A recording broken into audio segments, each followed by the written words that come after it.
Buenas noches, estamos aquí presentes, blanquiazules, para disfrutar de esta presentación del libro Primero Buenos Amigos. Y bueno, nada, doy el pase a Ademir, que es el autor de este libro, y nos acompaña también varios investigadores y historiadores de Alianza Lima. Muy buena noche con todos. Mi nombre es Ademir Fanarra, autor de Primero Buenos Amigos, mi cuadro más popular. En esta oportunidad es un evento de presentación del libro. Básicamente me acompañan aquí don Armando Lebó, historiador del Club Alianza Lima, Rubén Ravelo, investigador del blog íntimo, y nuestro amigo José Carlos Rojas Medrano, también investigador sobre la historia del Club Alianza Lima.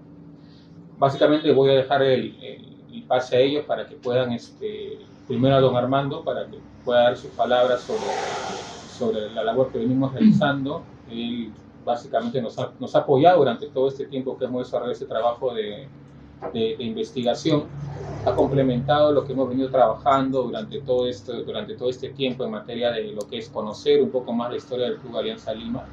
Ya, posteriormente le vamos a dar la palabra a Rubén, ¿no?, para que hable sobre los primeros capítulos del libro. Primero a José Carlos para que hable sobre los primeros 10 capítulos del libro, y posteriormente Rubén va a hablar de los siguientes 10 capítulos, ¿no? Entonces, no sé, don Armando, ¿cuál es su palabra respecto al trabajo que hemos realizado? Gracias. Buenas noches a todos. Realmente yo me entusiasmo cuando veo a jóvenes como él, entusiastas en hacer la historia, hacer conocer la historia de Alianza, porque la historia de Alianza ya está escrita, pero muy poco conocida, de repente un poco por la ineptitud de los dirigentes, los administradores obligan, solo viven del momento. Alianza es grande por su historia, no por el equipo que tiene ahora, es por la historia de los 121 años. Yo me entusiasmo, digo, porque yo también comencé joven.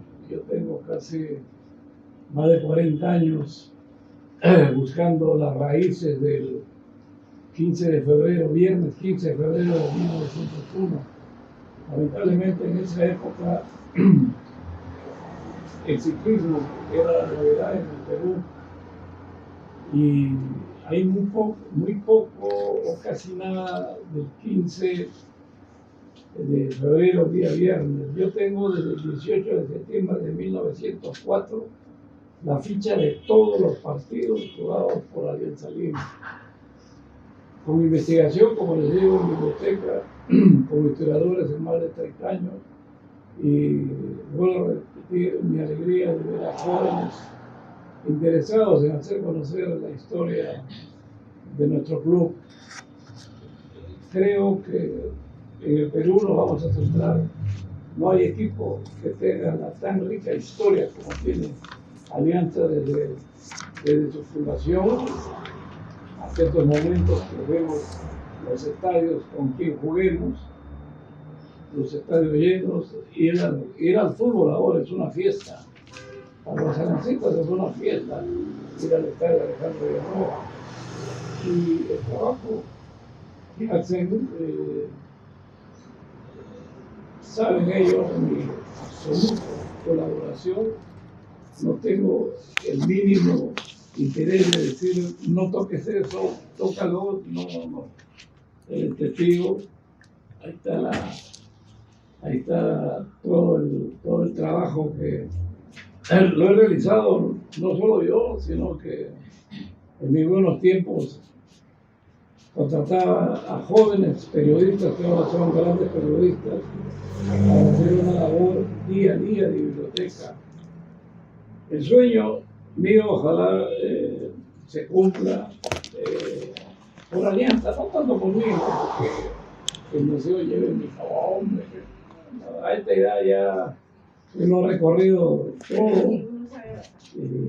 A mí sí me interesa que Alianza tenga una biblioteca, un museo. Hay mucha gente que tiene muchas cosas guardadas en los baúles de lo que es la historia de la Alianza. Yo tuve la suerte el día lunes, el día del partido municipal, hacerle entrega personal al administrador, no al administrador, al presidente del Fondo Blanquiazul, el señor Diego González Quesada, darle los 2 libros y decirle que estos son jóvenes que necesitan un apoyo del club. Estos libros deben ser presentados lo agradecemos a Charlie, ¿no? Porque este también es una iglesia aliancista dentro de acá, pero estos trabajos de estos jóvenes, ojalá lo logren, que tienen que ser presentados, tienen que ser respaldados por el club. Yo me acuerdo de haberte dicho, ¿no? El tetracampeonato, Alejandro Villanueva, la líder de Lolo Fernández.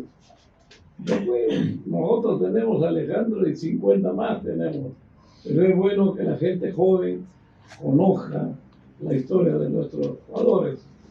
Y te acabo de escuchar que ya tienen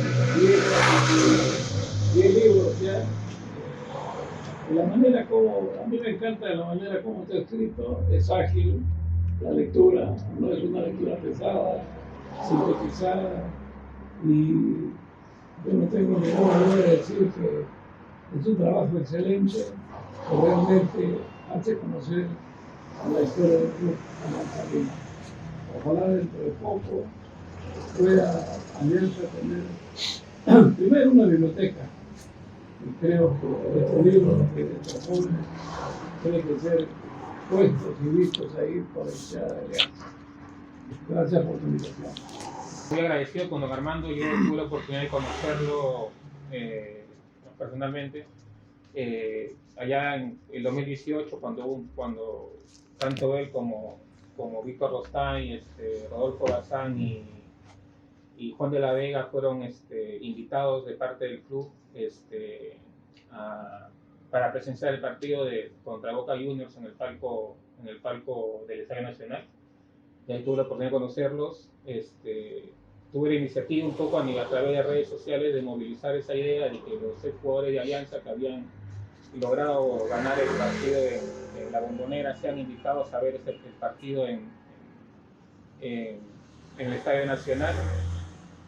Pude verlos con ellos porque estuve en el palco con ellos y tengo mi foto ahí con don Armando, con don Víctor, con don Rodolfo y con Juan de la Vega, y ese día don Armando, tanto don Armando como las 3 citadas personas se pusieron a disposición de una persona, de mi persona, ¿no? Para poder ayudarme en esta idea de poder trabajar temas de historia del sistema de historia del club, ¿no? Y a partir de ahí siempre lo estoy fastidiando en su oficina para poder ¿no? para obtener material, información, y estoy muy agradecido a don Armando. Este es su legado en realidad, su legado de más de 30 años dedicados a la historia del club, y nosotros lo estamos conservando y lo vamos a tratar de seguir haciendo acrecentar, ¿no? Continuando con esta presentación, lo dejo a Rubén Ravelo para que pueda hablar de la primera parte de los primeros 10 capítulos del libro, pueda hacer unos comentarios, ¿no? Y luego, lógicamente, va a tomar la palabra Rubén de los siguientes 10 capítulos. Buenas noches con todos. Bueno, para mí es un honor estar en esta mesa con don Armando, con Ademir, con Rubén, grandes especialistas de Alianza. Don Armando es el que sembró, digamos, creo que es la base, digamos, de casi todo, ¿no? Y nosotros estamos tratando de seguir con nuestros esfuerzos, digamos, un poquito de lo que él ha sembrado, y en estos tiempos un poco difíciles de pandemia, pero siempre nosotros los aliancistas sacando fuerzas, digamos, ¿no? Felicito además a Ademir por este buen libro que tenemos en nuestras manos. Es un esfuerzo, digamos, también loable, digamos, ¿no? Y creo que debe ser, digamos, un incentivo para las nuevas generaciones, ¿no? Porque creo que la historia, como dice don Armando, es muy rica, pero creo que todavía falta darle algunas vueltas más, ¿no? Todavía está, yo creo que todavía está para seguir investigando, para seguir y sobre todo difundiendo, ¿no? Que es quizás lo más valioso. Ya con Ademir nos conocemos hace algunos años, por las divisiones menores, me acuerdo haber ido en algún momento al club y ya él estaba con Chavesta, que era presidente del AVA en esa época, y ahí nos conocimos y comenzamos a seguir las divisiones menores. Él mucho más, digamos, siempre más metido en los menores, pero digamos con nuestra compañía también.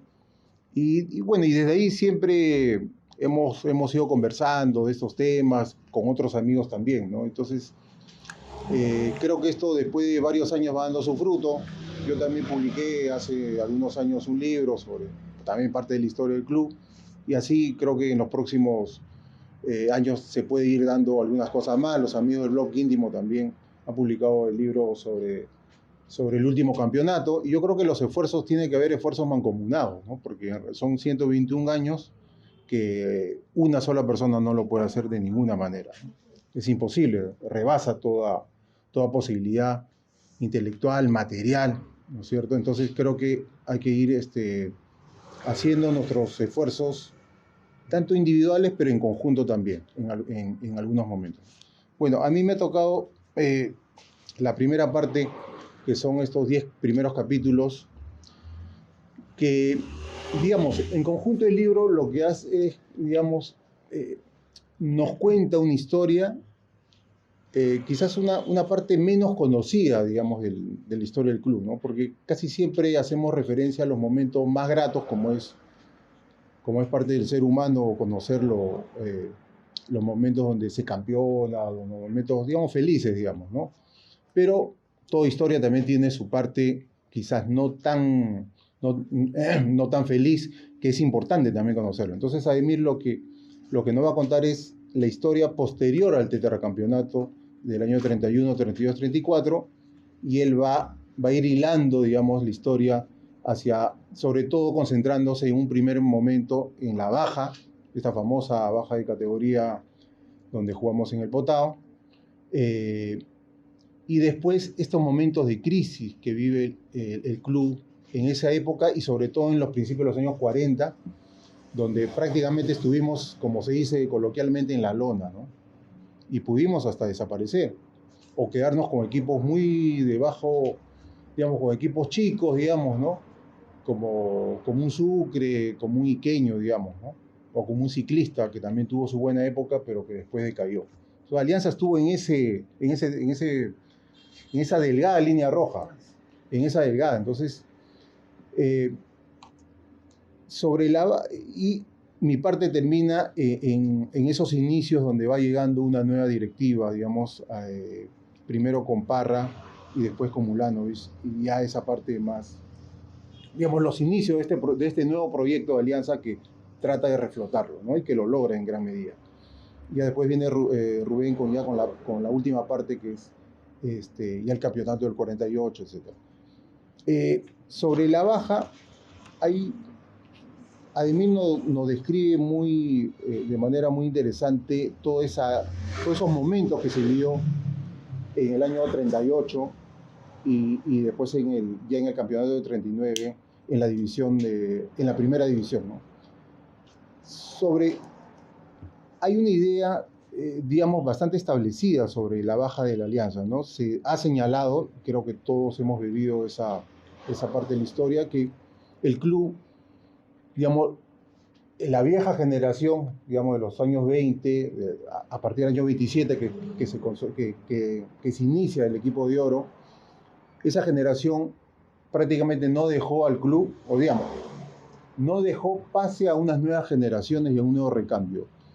Y que esa generación vieja, digamos, casi como fue la culpable de la baja, ¿no? Por no retirarse a tiempo, por no dar espacio a nuevos valores, ¿no?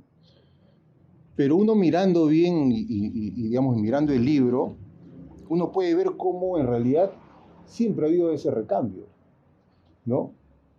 Comenzó el 27 con el maestro, con toda la generación que ya conocemos, con Soria, con Quintana, etc. Pero ya a principios de los años 30, el 31, 32, ya se incorpora a nuevos jugadores, a Magallanes, a Juan Puente, ¿no es cierto? Se incorpora al mismo José Morales, ¿no es cierto? Al mismo José Morales, o sea, se va incorporando y poco a poco van teniendo sus espacios y se va consolidando. Ese es un primer recambio que ya vemos 3, 4, 5 jugadores. Guarderas Lavalle también, ¿no es cierto? Que se consolida en la defensa. Y si uno mira el año 38, cuando vamos a ese último campeonato en primera división, ¿cuántos jugadores nuevos tenemos? ¿No? Ya tenemos, por ejemplo, a un Vicente Arce, tenemos a un Tenemás, tenemos a un Ronchi, a un Juan Quispe que ya salía, a Aurelio Rivera, casi medio equipo joven. Y con jugadores intermedios como Magallanes y Juan Puente, que tampoco tenían tantos años. Entonces, en realidad Villanueva juega 2 partidos nada más. Juega 2 partidos nada más. Entonces, esta idea muy común que se tiene, que es la vieja generación, que no quiso retirarse, que prácticamente, ¿no? Yo creo que no es tan así, ¿no? Los datos y los números nos dicen, y las evidencias también. Entonces ahí habría que escarbar un poco más y se pueden lanzar algunas hipótesis, ¿no? En realidad, a veces tenemos la idea de que los recambios generacionales son automáticos y que las nuevas figuras son tan buenos o tan importantes como los anteriores. Y eso no es tan así en la historia del fútbol peruano y menos en el de Alianza Lima, que nos ha costado mucho, por eso que hemos tenido grandes espacios con crisis, digamos, y con algunas sequías en los títulos, ¿no?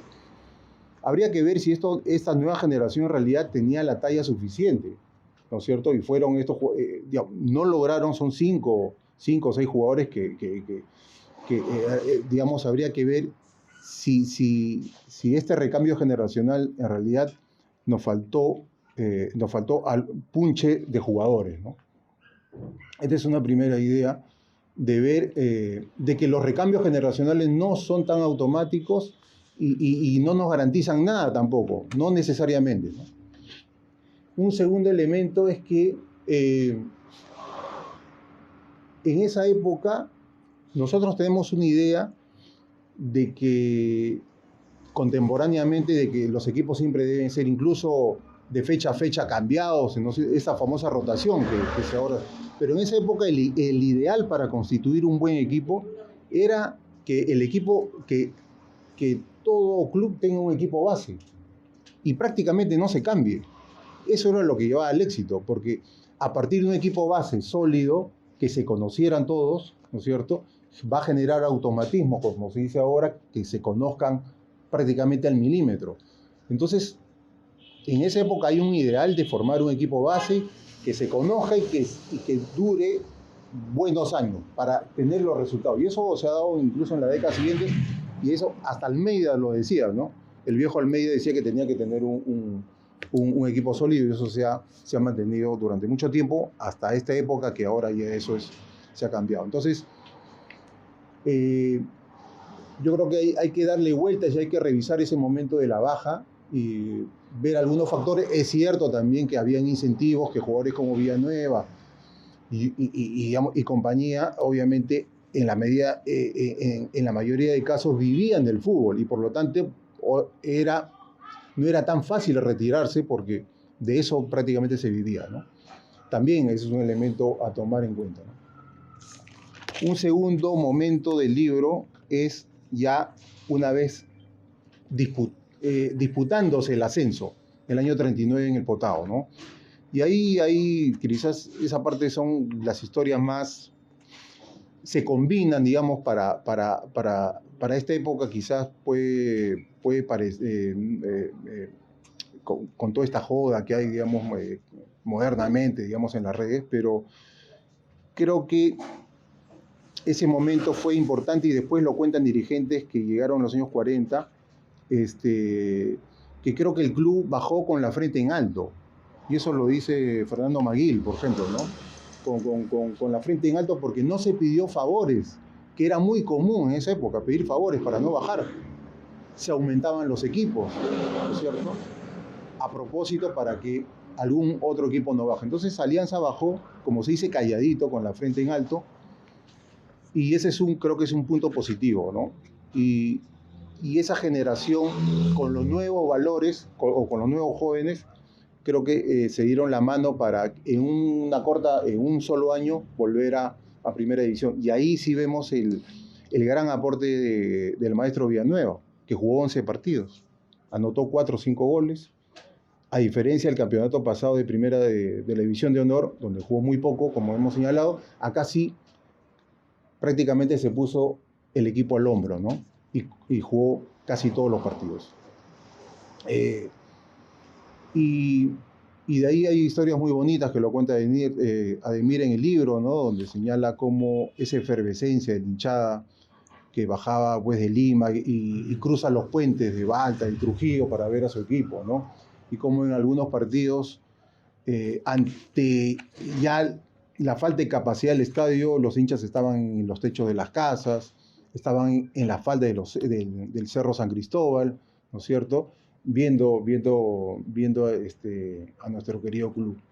Y en esa campaña, faltando 2 fechas, logramos campeonar en la Liga de Lima y teníamos que enfrentarnos al San Carlos del Callao.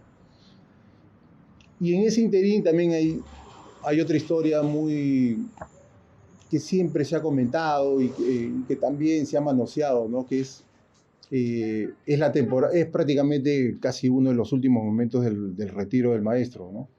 Cuando se juega la temporada internacional del año 40, o sea, antes de disputar el partido final con San Carlos del Callao, del ascenso, se juega esta temporada internacional con el Bolívar de La Paz y con el Nacional de Uruguay. Se le gana al Bolívar, pero se pierde con el Nacional, y ahí es donde vienen estas rechiflas, estos silbidos, quizás y estos malos momentos que pasa el maestro, digamos, por una no tan buena actuación, ¿no? Y acá, digamos, también hay que hacer un apunte de la prensa, el comportamiento de la prensa de esa época, ¿no? Ya lo hemos conversado varias veces con Ademir y otros amigos, que la prensa siempre ha tenido una ojeriza, una tirria, ¿no? Muy fuerte contra el club, históricamente, desde los años 30, incluso desde el año 29, digamos, que viene este castigo famoso. Las federaciones continuamente han sido muy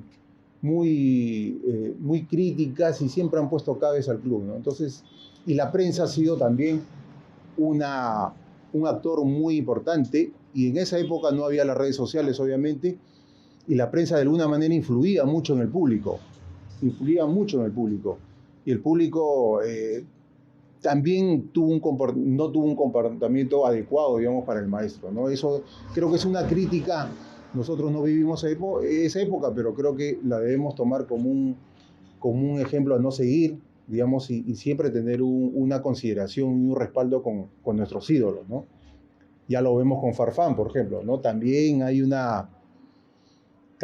digamos, hay un maltrato, puede haber una crítica, digamos, nadie dice que efectivamente se pudo hacer mejor esto, se pudo hacer, pero yo creo que hay que tener una consideración especial, digamos, con estos futbolistas.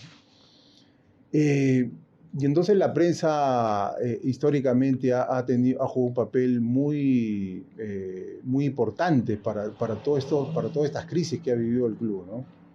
Por eso que Alianza en esa época se le consideraba los íntimos del hermetismo, ¿no?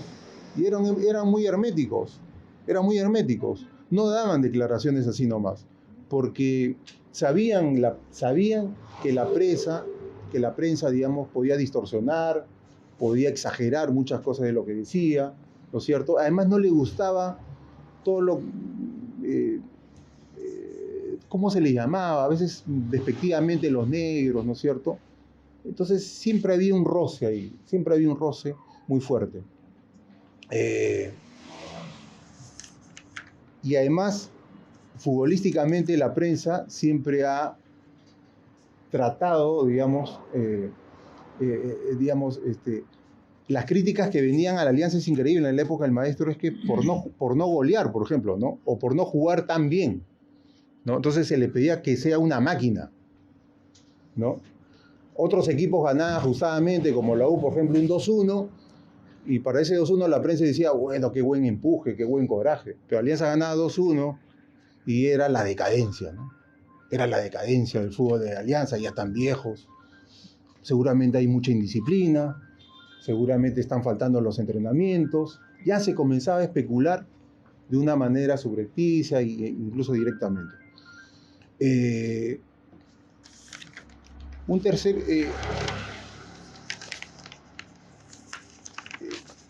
punto, un tercer momento en el libro, en esta primera parte, es el referido, digamos, a la crisis institucional y a la muerte del maestro, ¿no?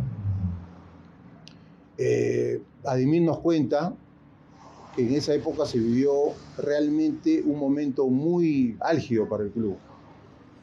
Las deudas estaban por las nubes, ¿no es cierto?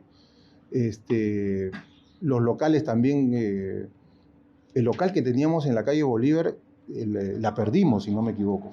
Y era un local muy, muy grande, muy bonito, donde había cancha de básquet incluso. Ya para antes que ingrese Mulanovic, teníamos un local muy chiquito en la cuadra 11 de Manco Cápac, ¿no? En la cuadra 11 de Manco Cápac, que era prácticamente una oficina. Ya después se consiguió, para el año 47-48, cuando entra ya Mulanovic, ya el local que es más conocido de la cuadra 9, en Los Altos, donde ahí ya se tenía un espacio mayor, incluso el equipo en los años 50 y 60 se concentraba, había un pequeño comedor, una sala, había los trofeos, etcétera, y oficina. Entonces, esta crisis estuvo al borde, digamos, de dejarnos prácticamente en el suelo, ¿no?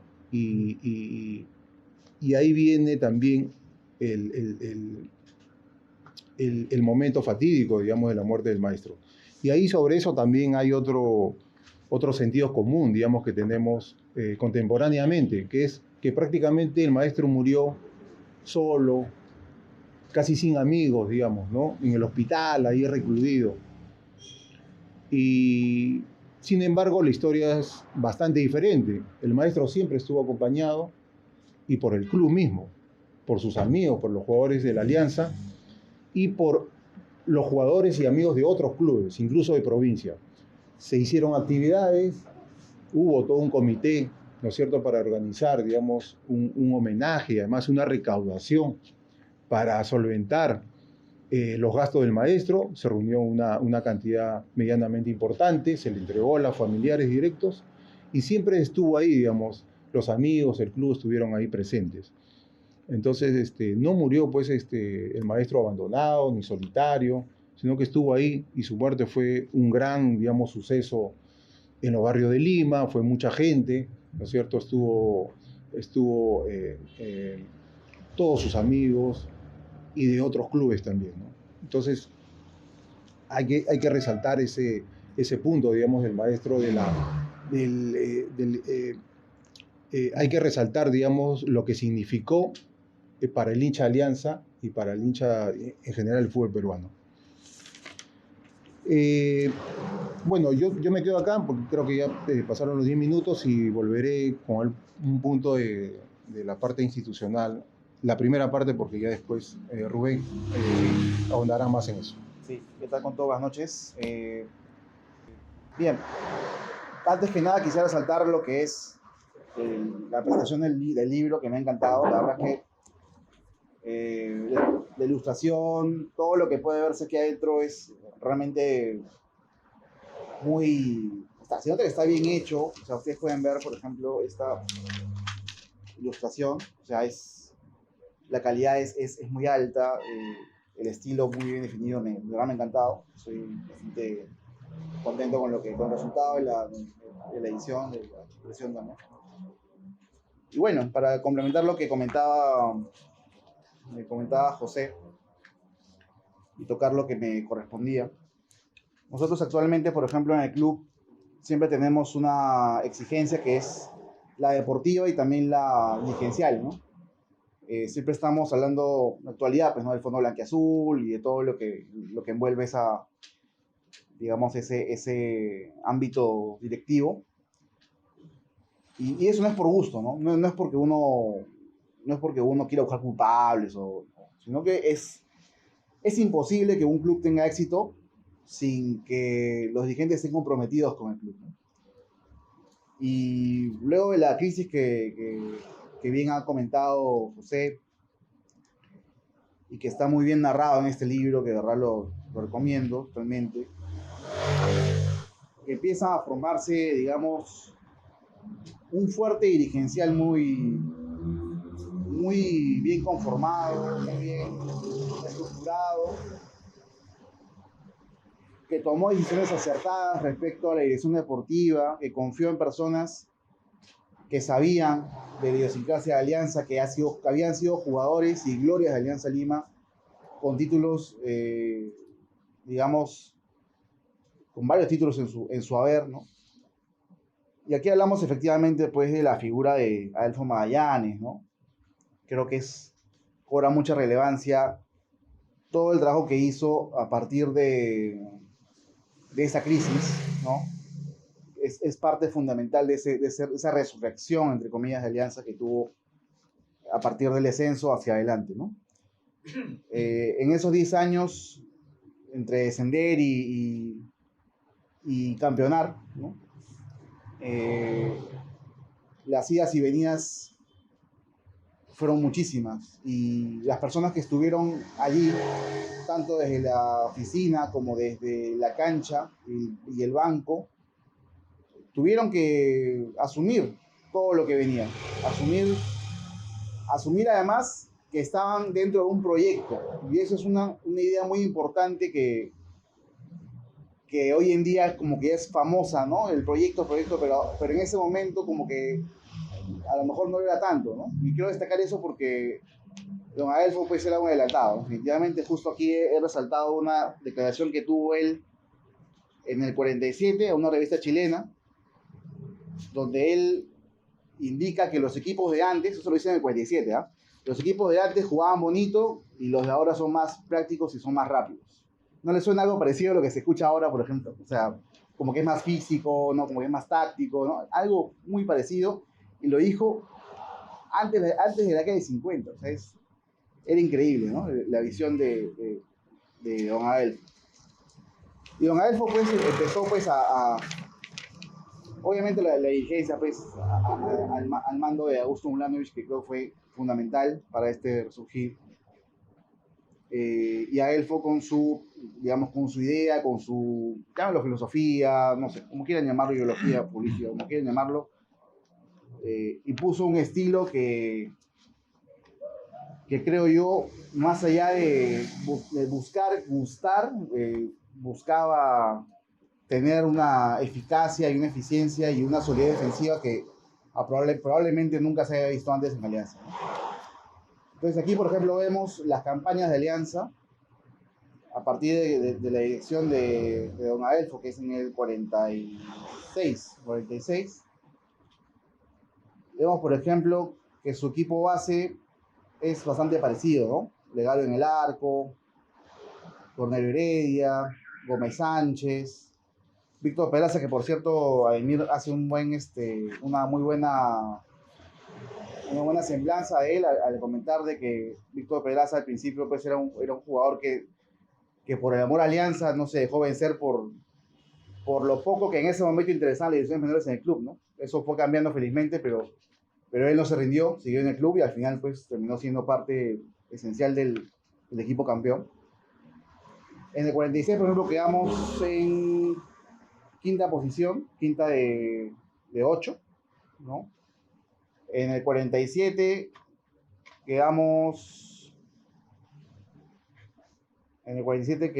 por aquí está la información, quintos, ¿no? También quedamos quintos. Y finalmente en el 48 ya llegamos a ser campeones, ¿no? Con el mismo equipo base, ¿no? Prácticamente. Teodoro Legario, Félix Fuentes, Gerardo Arce, Alejandro González, Joaquín Heredia, ¿no? Entonces, eso nos da una idea, ¿no? de cómo se debe enfrentar un proyecto, ¿no?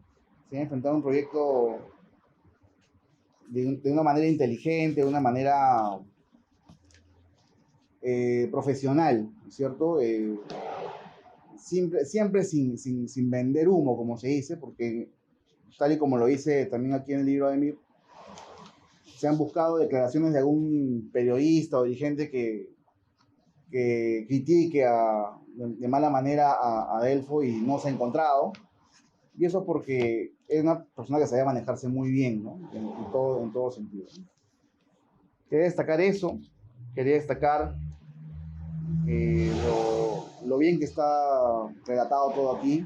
De verdad es una lectura muy recomendable, tal y como lo dijo don Armando Levó. Lo comentó que es una lectura ágil, es una lectura súper sencilla, súper práctica, como se diría. Es realmente de una manera muy, digamos, inteligente además, porque obviamente el enfoque de este libro, al menos es el que yo creo que tiene, es un enfoque formativo.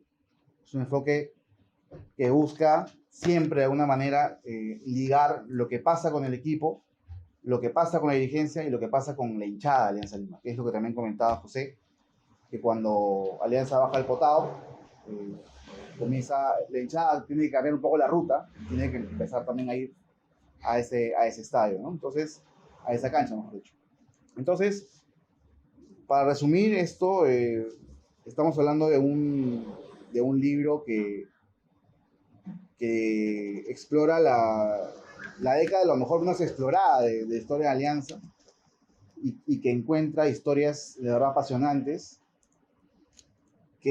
cuya culminación es el título y no es el fin, sino es apenas el medio, ¿no? El camino es lo que más se disfruta en este relato. Así que eso quería comentar, Jaime. He hecho unas anotaciones respecto a lo que han comentado hasta este momento. Y sí, pues,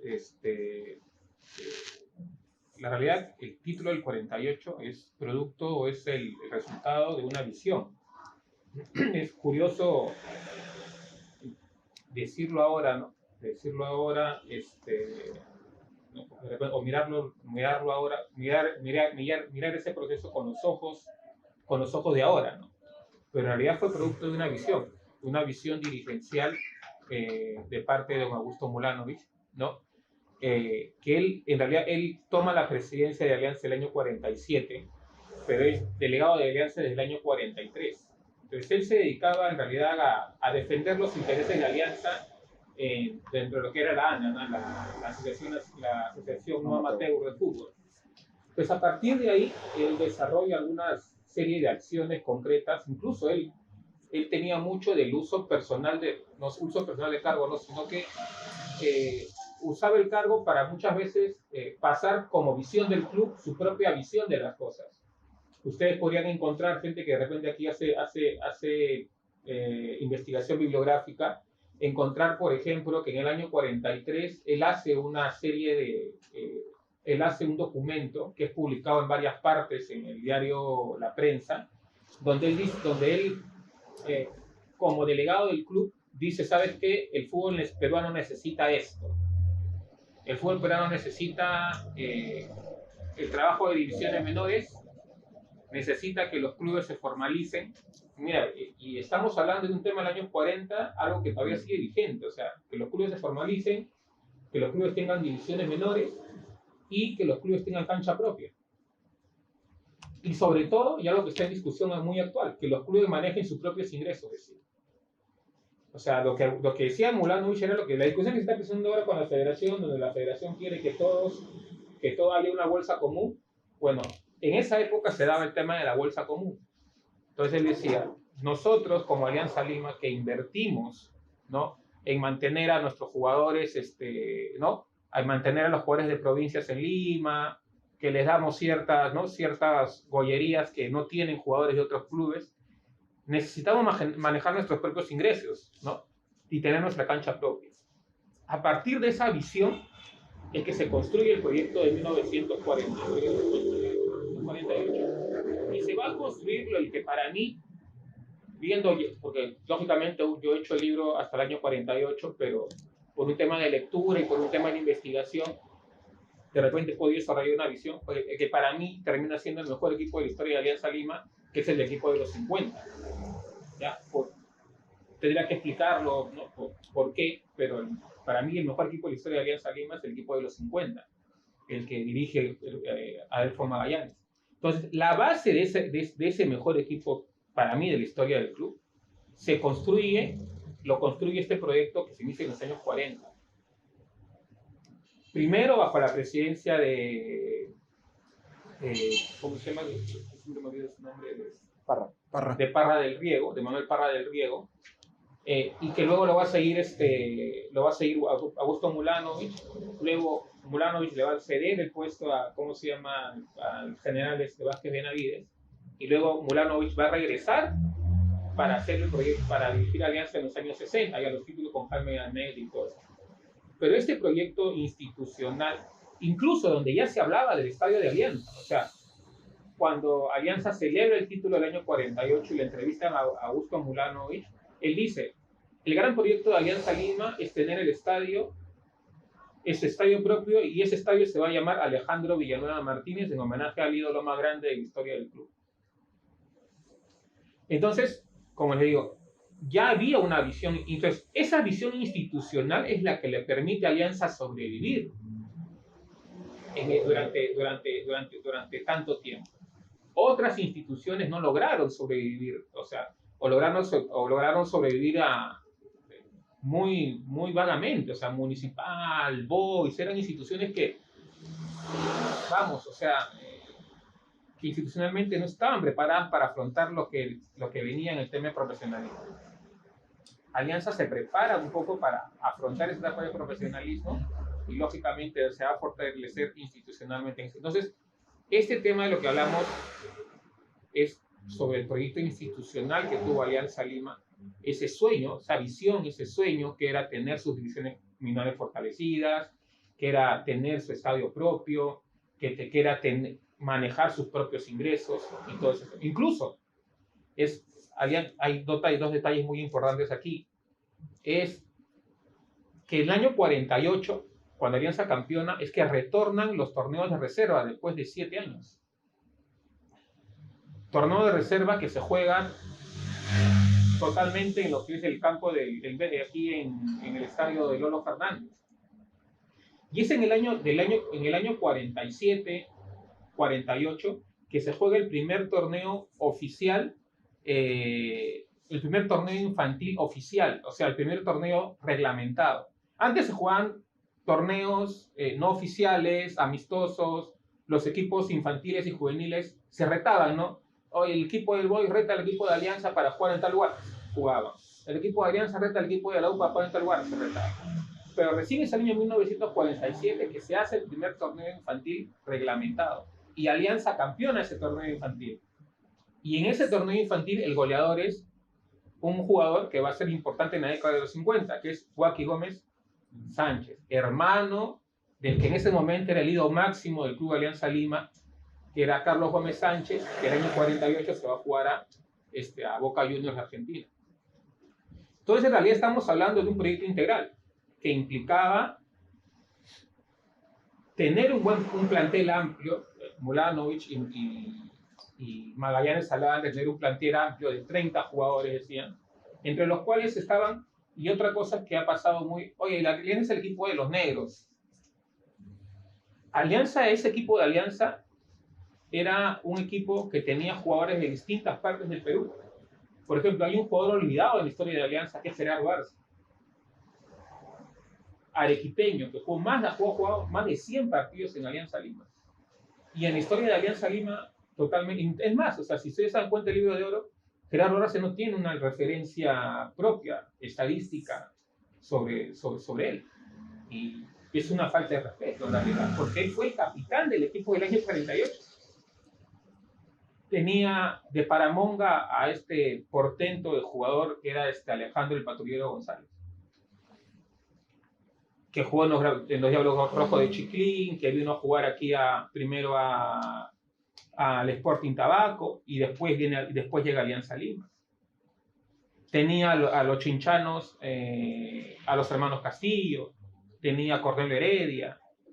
tenía de Ica a Félix Fuentes, de Ica al pisqueño Emilio Vargas.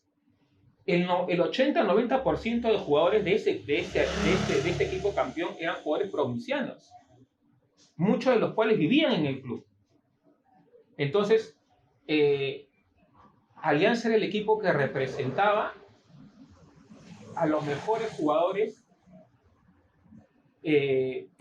provincianos que habían buscado su oportunidad. O sea, ustedes leen los relatos que hay sobre Félix Castillo, por ejemplo. O sea, los relatos que hay sobre Félix Castillo son los relatos de un futbolista, de un fenómeno. ¿Me entiende? O sea, veloz, goleador, ¿cómo se llama? Dribleador, que jugaba para ganar. En el libro lo relato, le hacen una entrevista a Roberto Castillo y le saben que para usted, Roberto Castillo, a su hermano, para usted quién es el equipo que es el favorito en el torneo, le dice. Yo creo que los equipos que son favoritos en el torneo dicen que son el Boys y el Chalaco, porque tienen un juego de penetración, decía. O sea, un juego directo.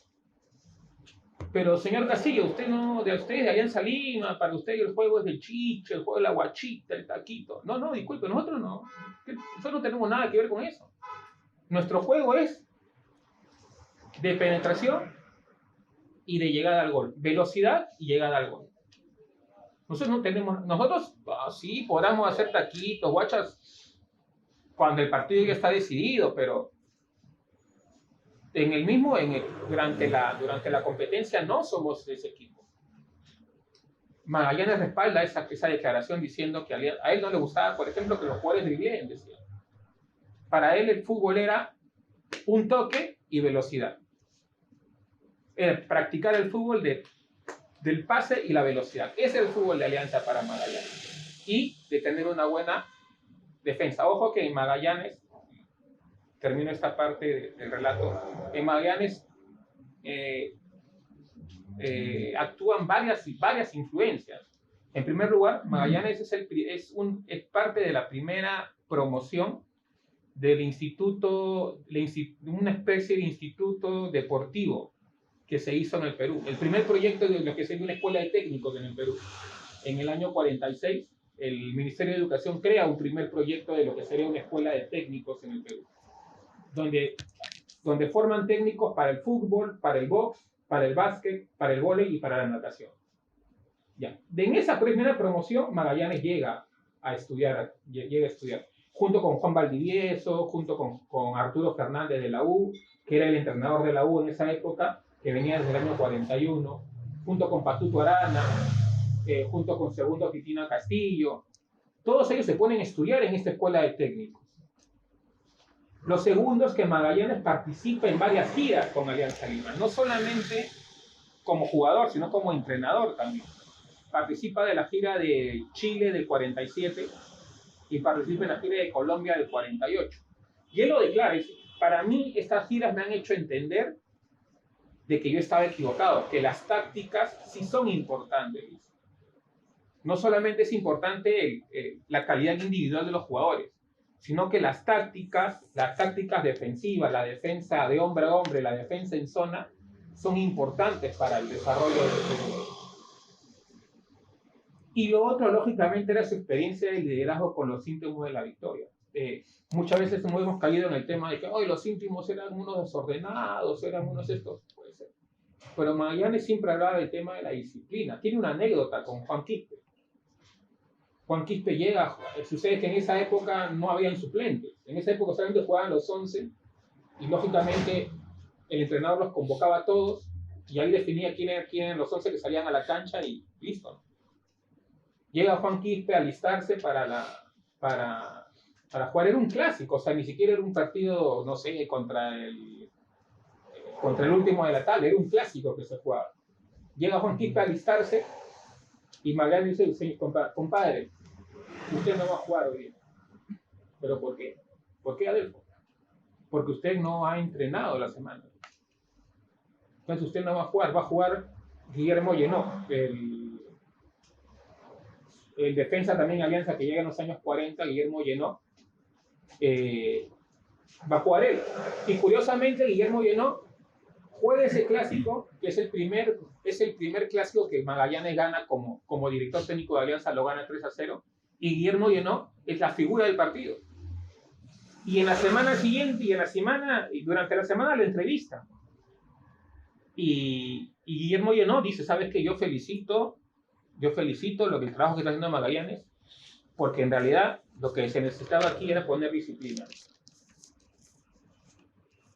Lo que necesitaba aquí era que alguien, y gracias a eso nosotros tenemos la oportunidad, o sea, siempre va a haber alguno, lo dice claramente, siempre va a haber alguno que se salga un poco del ruedo, o sea, del tema de la disciplina, ¿no? Pero lo que este tipo era, necesitaba disciplina y Magallanes le está imponiendo. Entonces Magallanes tenía el conocimiento, tenía la disciplina, ¿no? Y sobre todo tenía algo importante que era la relación afectiva que tenía con los jugadores. Él decía, el entrenador no solamente debe ser, mira, estamos adelantándonos a la época, era un adelantado de la época, porque estamos hablando de términos que lógicamente ahora nos suenan, que ahorita nos pueden sonar innovadores, ¿no? El entrenador tiene que ser un psicólogo para el jugador, tiene que ser su apoyo, tiene que conocer hasta lo más mínimo de sus intereses, lo más mínimo de sus pretensiones, de lo que quiere. Entonces estamos hablando que tenía un liderazgo desde el conocimiento, tenía un liderazgo desde lo disciplinario y tenía un liderazgo desde lo humano. Entonces usted se explicará, ¿y por qué Magallanes entonces sostiene tantos títulos con Alianza? Entonces ya tenemos la respuesta de por qué. Y bueno, esto haciendo homenaje puntualmente, y termino con esto, yo quería hacer este homenaje aquí en Breña, básicamente, y está en el barrio de Ascona, ¿no? Que este es el barrio de Ascona, porque este es el barrio donde nace, crece y finalmente es velado el primer mártir de la historia de Alianza Lima, que es Isaac Angulo. Él vivía en la cuadra 17 de Jorge Chávez, aquí a 2 cuadras, donde están los edificios, el edificio. Ahí vivía Isaac Angulo. Isaac Angulo fallece es el único jugador de la historia de Alianza que ha fallecido en la cancha de fútbol. Isaac Angulo fallece en el año 46 en una gira a Chile, en un partido contra la selección de Valdivia. Sí, fallece, Pedro Valdivia fallece ahí en la cancha, se desploma en la cancha, es llevado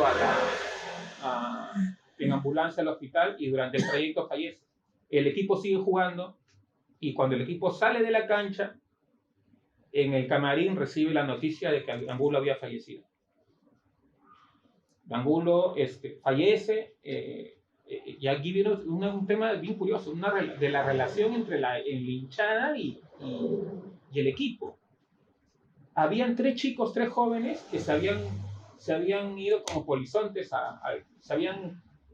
3 hinchas de Alianza que se habían metido como polizontes en esa época se decían los pavos, o sea, polizontes se habían metido al barco donde estaba yendo Alianza hacia Chile. Entonces, mira cómo son las cosas. Yo veo y dicen, por ejemplo, ¿no? Alianza sigue jugando en la gira, mira cómo es la vida, sigue jugando en la gira, y el cuerpo el cuerpo de Angulo lo llevan a Iquique.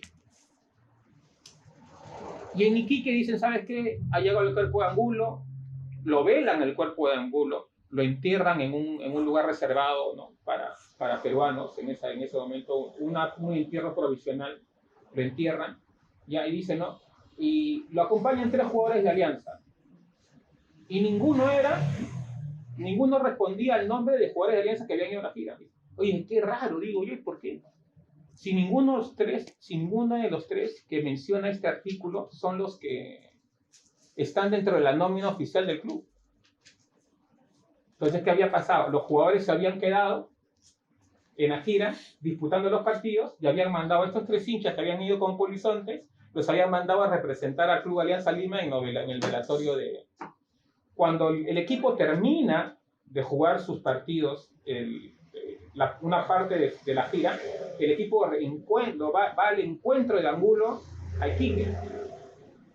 Y una de las cosas más tristes que encontré realmente ahí, bueno, y más impactantes, es que ellos traen el cuerpo de Angulo desde Iquique hasta Lima, en carro.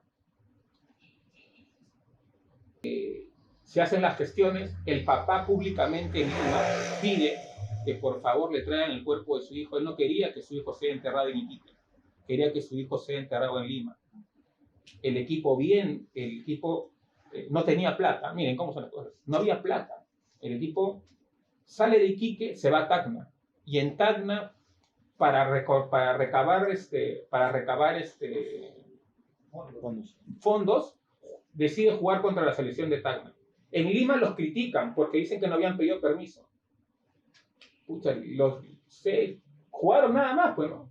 Recaudaron los fondos, pagaron los trámites y se trajeron el cuerpo desde Tacna hasta Lima en carro. O sea, en el carro iban los jugadores y venía el ataúd de San Angulo. Llegan a Lima en la noche y de noche el papá había pedido que los jugadores de Alianza, hay una foto en la prensa, hay una foto, los jugadores posan llegando a Lima y desde ahí se vienen hasta Breña y dejan el cuerpo de Angulo en la casa, se lo entregan al papá. Entonces, en realidad estamos hablando de un grupo humano, ya estaba Alejandro González, ya estaba Arce, ya estaban todos los jugadores de Alianza, gran parte de los jugadores que campeonan en el año 48, que pasó por etapas bastante fuertes en lo humano. Curiosamente, cuando ellos venían de viaje, a ellos la asociación No Amateur programa el inicio del torneo de apertura. En esa época había un torneo de apertura primero y luego había el torneo de competencia. Y en la primera fecha nos tocaba jugar con la U. Alianza manda un comunicado diciendo, ¿saben qué? Nosotros ponemos en aviso de que no estamos preparados para afrontar el partido porque, miren lo que ha pasado, recién venimos de viaje y el partido ellos llegaban de viaje, a los 2 días hacer el partido con la U. Pero igual Magallanes decide mandarlos a la cancha. El primer partido oficial de Magallanes pierde 6-2 con la U. ¿Ya? Y es el partido donde Lolín Fernández hace los 6 goles, el famoso partido que Lolín Fernández hace los 6 goles con la Alianza entra. Imagínense, o sea, tener tu primer partido oficial, Magallanes es nombrado técnico de Alianza cuando ellos llegan de Chile. Él dirige su primer partido y pierde con ese clásico, pero después ya inicia una racha importante en materia de clásicos. Él va a revertir un poco a la historia, porque la historia venía un poco a favor de Universitario hasta ese momento, y con Magallanes en la dirección técnica, él va a revertir el tema de la historia en materia de clásicos también, ¿no? Incluso con goleadas y todo. Entonces, como les digo, eso es un tema importante. Y por eso quería mencionar el tema de San Angulo, ¿no? Para tenerlo en cuenta, de que estamos en un barrio que es importante para la historia de Alianza. Porque de aquí nació, se formó, creció y fue velado el primer mártir de la historia del club, ¿no? Conocemos a los chicos que fallecieron en el póker, pero no conocemos poco la historia de San Angulo. Y también en el libro van a poder conocerla más al detalle de lo que les he podido dar. No sé, doctor Armando, si te tienes una palabra. Ya lo dije yo al principio, todo lo que estás narrando está en una forma ligera, muy didáctica en el libro, que realmente los que queremos y nos consideramos hinchas de Alianza, tenemos que comprar, tener ese libro para ir conociendo profundamente la verdadera y la rica historia de Club Alianza Lima. Esta narración que has hecho es indiscutiblemente cierto dentro de lo que yo alguna vez también escribí, las tragedias de Alianza, porque la tragedia de Alianza es el póker, ¿no? La tragedia de Alianza nace en los años 30 con la rotura de la pierna de Víctor Lavalle, un partido, y ese jugador creo que ese tiempo, no me acuerdo bien el nombre, que muere después de la lesión de la pierna, después de San Angulo. Y así hay varias efemérides en la historia de Alianza que realmente muy desconocidas, realmente como jóvenes de ahora, ¿no? Pero los viejos que nos interesamos por la historia, conocemos todo lo que ha sido relatado y por eso les recomiendo. Adquieran los libros, muy bueno para saber, como dicen, en 10 capítulos algo de historia. Sí, bueno, solamente concretar lo que han comentado. Creo que a mí nos ha dado también una muestra de lo que pueden encontrar aquí, ¿no? Una historia que pocos conocen, el primer mártir del club. Y así como esa historia hay más para ver aquí, son diversos datos que no se encuentran fácilmente en la web, no se encuentran en otros lados, se encuentran aquí, ¿no? Entonces, también incluso algo que me olvidé resaltar cuando me tocó es que tiene cuadros estadísticos muy bien detallados, tiene recortes periodísticos también, o sea, es como que agarrar un resumen de periódicos de los 40, esto es increíble. Y como bien dijo Armando, pues una lectura bastante didáctica, una lectura muy ágil y muy recomendable además, ¿no? Eso básicamente. Muchas gracias por su presencia en esta presentación del libro. Vamos a tratar un poco de darle las ideas principales de lo que se trata, el material que hemos preparado. Realmente estoy agradecido con don Armando aquí por su presencia, a pesar de su situación de un tema, el tema de la salud. Él vive acá a una cuadra, hizo un esfuerzo para poder estar aquí. Gracias a Charlie, ¿no? por recibirnos en este su local. Ya saben que la razón por la cual buscamos este local ya la conoce, la historia. El segundo local de Alianza. Sí, el segundo local de Alianza. Gracias a Rubén, gracias a José Carlos, gracias a mi papá por estar aquí presente, por siempre acompañarme, porque él fue el que realmente me inculcó todo el amor por el Club Alianza Lima. Bueno, y acá lo digo siempre en el libro, en la presentación. Este libro va dedicado a mi abuelo, a Carlos Panárraga Torres, que justamente la historia que relato en el libro es historia de él en realidad, ¿no? Porque cuando se dio el tetracampeonato él tenía 13 años, fue de esos hinchas que su adolescencia sufrió estos 13 años sin títulos. Recién cuando tenía 26 años pudo celebrar nuevamente un título de Alianza.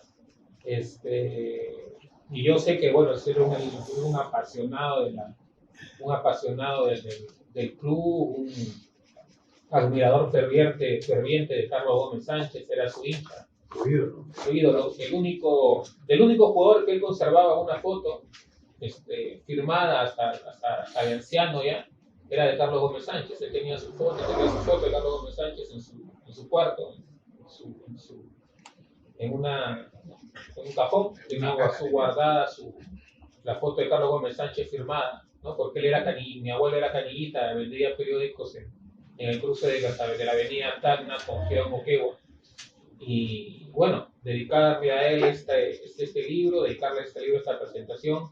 Estoy acompañado de mis amigos, de la Universidad San Marcos, de Carlos, de Junior, de Eduardo, de los amigos que también hice durante todo este tiempo en el tema de amor por Alianza Lima, con los amigos del blog íntimo, al cual en un momento yo pertenecí durante un año por invitación de Rubén.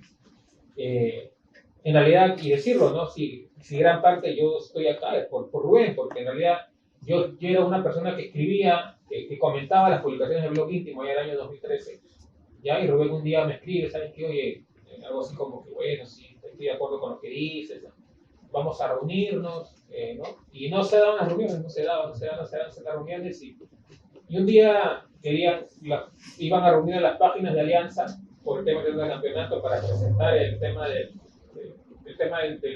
lo que era el tetracampeonato, ¿no? Presentar un poco para que Guillermo Pastor, que está aquí también, de las pautas sobre el tema del tetracampeonato. Y justamente en esa época nosotros estábamos en San Marcos, en un local de egresados a nivel del Consejo Universitario, Carlos aquí está presente, el representante. Y bueno, le dije, Carlos, préstame este local para hacer una reunión de cómo se llama, de hinchas de Alianza. Y nos reunimos con distintas personas de distintas páginas de Alianza en la casona de San Marcos, prácticamente a 2 cuadras de donde se fundó la Alianza Lima, y ahí nació pues la hermandad aliancista. En esta reunión fue que nació la hermandad aliancista, y ahí me encontré con amigos de mi papá, con Johnny Chavesta, con amigos de mi papá, con Rudy Muñoz, y ellos fueron los que me invitan a mí a incorporarme de nuevo a la barra. Yo iba de chiquito, y desde ahí en realidad nace mi nueva relación con el club, o sea, con Alianza Lima, ¿no? Yo desde los 12 años prácticamente hasta los 33 fui como un hincha más al club. A partir de la invitación de Rubén, de la invitación de Johnny, que no está acá presente por motivos laborales. Y bueno, y esto que estamos presentando es producto de ese reinsertarse, de ese amor por la institución que me enseñó mis padres, que a mi papá se lo transmitió a mi abuelo, creo como a todos aquí presentes. Y bueno, decirles que vamos a seguir con los proyectos. Se viene el tercer libro de Primera Buenos Amigos, que se va a llamar El Dorado Blanquiazul, ¿no? Relacionado a lo que para mí es el mejor equipo de la historia del fútbol, del mejor equipo de la historia de Alianza Lima, que es el equipo de los años 50, ¿no? Con Joaquín Gómez Sánchez, con Félix Castillo, Guillermo Barbadillo, Vides Mosquera, Cornelio Heredia, Guillermo Delgado, Teobaldo Guzmán, Gerardo Paredes, Clemente Velázquez, ¿no? Para mí jugadores que en el 80-90% habían jugado en el extranjero, venían a Alianza Lima y formaron un equipo impresionante realmente. Y sobre todo un equipo que era un plantel, eran 30 jugadores competitivos, o sea, es un equipo arrollador a nivel del país. Se va a tratar también el proyecto de lo que es, vamos a reunirnos, vamos a convocar, vamos a hacer una convocatoria amplia para lo que son los proyectos del libro de tetracampeonato, que ya lo tenían pensado los amigos del blog íntimo, me lo dijo Roberto, pero a pedido de don Armando vamos a tratar de involucrarnos, juntar un poco voluntades para poder darle vida al amigo de Memorias, también lo vamos a convocar, a todos los amigos, y principalmente el libro sobre el maestro Alejandro Villanueva, que seguramente va a tardar un poquito más porque la investigación es un poco más pesada, porque Alejandro es una figura impresionante, pero del cual lamentablemente existe poco material, pero va a tener que ser un trabajo mucho más profundo y para eso vamos a estar acompañados también por José Carlos. Entonces, los proyectos no paran aquí, esperamos continuar, seguramente con algunos nos vamos a encontrar en la biblioteca, ¿no? Y bueno, pedir a los amigos que son hinchas de Alianza que han venido, gracias por su paciencia. A los que nos gusta la historia de Alianza, nos gusta hablar mucho de Alianza. Y por eso generalmente a veces nos explayamos más de lo que queremos. Y bueno, la grabación de la presentación va a estar a su alcance dentro de 2 semanas. ¿Ya? Y bueno, agradecerles a todos. Muchas gracias conmigo, será hasta una próxima oportunidad. Muchas gracias.